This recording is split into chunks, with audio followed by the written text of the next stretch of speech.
Hey, welcome to Al Capone Does My Shirts. This is Chapter 1, Devil's Island. Friday, January 4th, 1935. Today I moved to a 12-acre rock covered with cement, topped with bird turd and surrounded by water.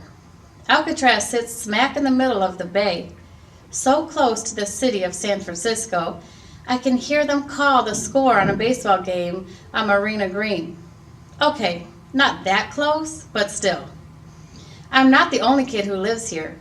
There's my sister, Natalie, except she doesn't count. And there are 23 other kids who live on the island because their dads work as guards or cooks or doctors or electricians for the prison, like my dad does. Plus there are tons of murderers, rapists, hitmen, con men, stick-up men, embezzlers, connivers, burglars, kidnappers, and maybe even an innocent man or two, though I doubt it. The convicts we have are the kind of other prisoners don't want. I never knew prisons could be picky, but I guess they can. You get to Alcatraz by being the worst of the worst, unless you're me. I came here because my mother said I had to. I want to be here like I want poison oak on my private parts. But apparently, nobody cares. Because now I'm Moose Flanagan, Alcatraz Island boy. All so my sister can go to the Esther P. Marinoff School, where kids have macaroni salad in their hair and wear their clothes inside out. And there isn't a chalkboard or a book in sight. Not that I've ever been to the Esther P. Marinoff, but all of Natalie's schools are like this. I peek out the front window of our new apartment and look up to see a little glass room lit bright in the dark night. This is the dock guard tower, a popcorn stand on stilts where somebody's dad sits with enough firepower to blow us all to smithereens. The only guns on the island are up high in the towers of the catwalks, because one flick of the wrist and a gun carried by a guard is a gun carried by a criminal. The keys to all the boats are kept up there for the same reason. They even have a crapper in each tower, so the guards don't have to come down to take a leak. Besides the guard tower, there's water all around, black and shiny like tar. A full moon cuts a white path across the bay while the wind blows, making something creak and a buoy clang in the distance. My dad is out there too. He has guard duty in another tower somewhere on the island. My dad's an electrician, for Pete's sake. What's he doing playing prison guard? My mom is in her room unpacking, and Natalie's sitting on the kitchen floor, running her hands through her button box. She knows more about those buttons than it seems possible to know. If I hide one behind my back, she can take one look at her box and name the exact button I have. Nat, you okay? I sit down on the floor next to her.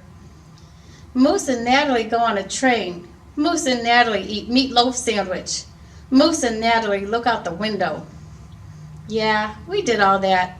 And now we're here with some swell fellas like Al Capone and Machine Gun Kelly. Natalie Flanagan's whole family. Well, I wouldn't exactly say they're family. More like next door neighbors, I guess. Moose and Natalie go to school, she says. Yep, but not the same school, remember? You're going to this nice place called the Esther P. Marinoff. I try to sound sincere. Nice place, she repeats, stacking one button on top of another. I've never been good at fooling Natalie. She knows me too well. When I was 5, I was kind of a runt. Smallest kid in all my cousins. Shortest kid in my kindergarten class, and on my block too. Back then people called me by my real name, Matthew. Natalie was the first person to call me Moose. I swear I started growing to fit the name that very day.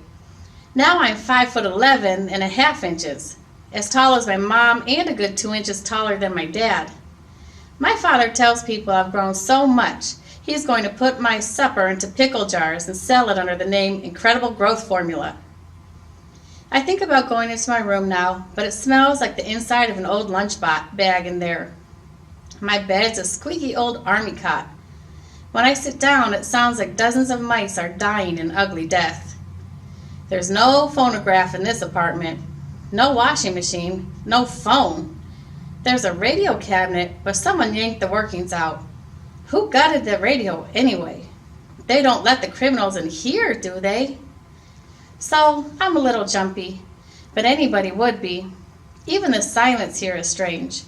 It's quite like something you can't hear is happening. I think about telling my best friend Pete about this place. It's the Devil's Island. Doo-doo-doo. Pete would say in a deep, spooky voice like they do on the radio. Devil's Island. Doo-doo-doo. I whisper just like Pete, but without him, it doesn't seem funny. Not funny at all. Okay, that's it. I'm sleeping with my clothes on. Who wants to face a convicted felon in your pajamas?